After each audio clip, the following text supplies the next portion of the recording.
देश दुनिया की रखी खबर, हर रोज हर शाम कानों कान सुनते रहें द लेंस पॉडकास्ट। रही अपडेट लेंस के साथ।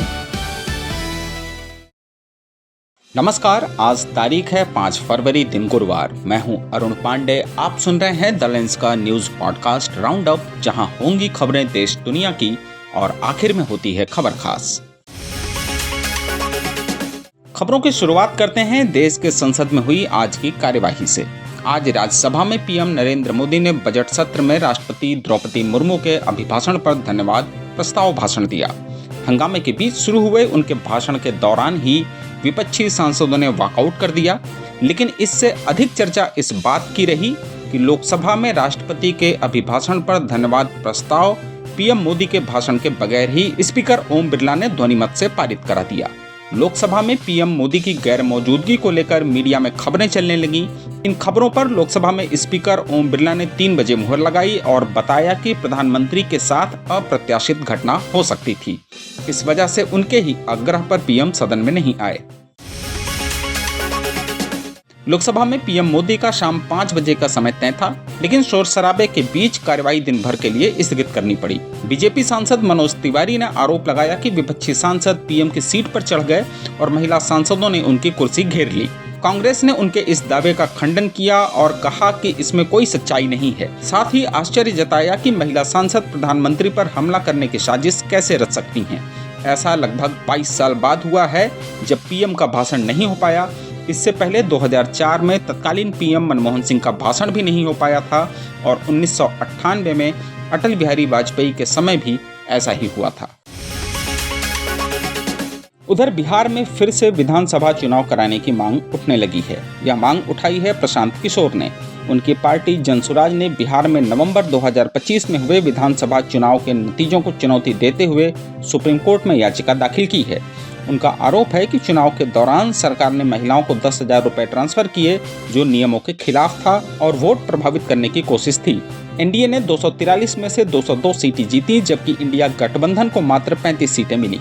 यह मामला शुक्रवार को चीफ जस्टिस सूर्यकांत और जस्टिस जयमाल्या बागची की बेंच में सुनवाई के लिए आने की संभावना है। आज भारतीय कमोडिटी बाजार में सोने और चांदी की कीमतों में बड़ी गिरावट आने से निवेशक सतर्क हो गए हैं। एमसीएक्स पर चांदी ने मार्च फ्यूचर में करीब 10% की गिरावट दर्ज की। चांदी की कीमत 26,850 रुपए से गिरकर 2,42,000 रुपए प्रति किलोग्राम पहुंच गई। कल इसका भाव 2,68,850 रुपए था। सोने के अप्रैल फ्यूचर में भी 1.5 से 2% तक की गिरावट देखी गई। सोने की कीमत 2,310 रुपए कम होकर 1,50,736 रुपए प्रति 10 ग्राम पर आ गई।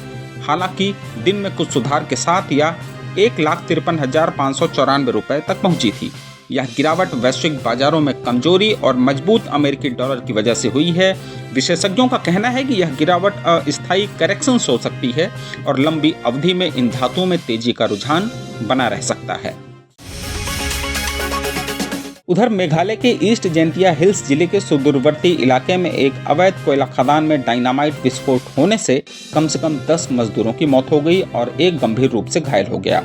अधिकारियों ने अंदेशा जताया है कि मलबे में और भी मजदूर फंसे हो सकते हैं, जिससे मृतकों की संख्या बढ़ने की आशंका है।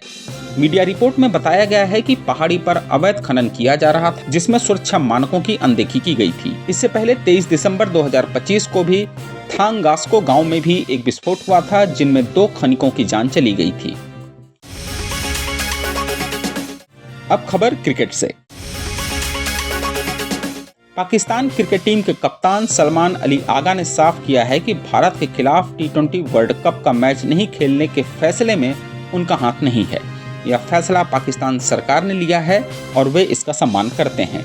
पाकिस्तान ने रविवार को घोषणा की थी कि 15 फरवरी को कोलंबो में होने वाला भारत के खिलाफ ग्रुप मैच नहीं खेलेंगे, लेकिन बाकी टूर्नामेंट में टीम हिस्सा लेगी। और आखिर में जरा हटके में भारतीय वैज्ञानिकों की नई खोज, जो है कैंसर मरीजों के लिए उम्मीद की किरण। भारतीय प्रौद्योगिकी संस्थान बॉम्बे के वैज्ञानिकों ने कैंसर के इलाज में इस्तेमाल होने वाली CAR-T सेल थेरेपी के लिए एक और नई बेहतर तकनीक की खोज की है। इस थेरेपी में मरीज की T सेल्स को शरीर से निकाल कर लैब में बढ़ाया जाता है ताकि वे कैंसर से लड़ सकें, लेकिन लैब में उगाई गई इन कोशिकाओं को वापस सुरक्षित निकालना बहुत मुश्किल होता है। प्रोफेसर प्रकृत काइलिया की टीम ने इलेक्ट्रो स्पिनिंग नाम की विधि से बने एक खास जाल जैसा ढांचा तैयार किया जो पॉलीकैप्रोलेप्टोन नाम की सामग्री से बना है। इस ढांचे में टी सेल्स अच्छी तरह बढ़ती है और मजबूती से चिपक जाती है।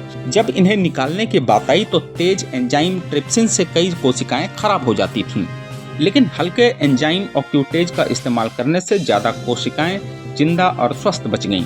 ये कोशिकाएं निकलने के बाद अच्छी तरह बढ़ती रहीं। यह शोध बायोमटेरियल्स साइंस पत्रिका में छपा है। वैज्ञानिकों का कहना है कि इससे CAR-T सेल जैसी उन्नत थेरेपी तैयार करना आसान होगा और इलाज के नतीजे बेहतर होंगे। तो आज के लिए बस इतना ही। कल होगी फिर मुलाकात नई खबरों के साथ। खबरों को विस्तार से पढ़ने के लिए विजिट करिए हमारी वेबसाइट talents.in। यूट्यूब के अलावा हमारे पेज को X, Facebook और Instagram पर भी फॉलो करें। शुक्रिया।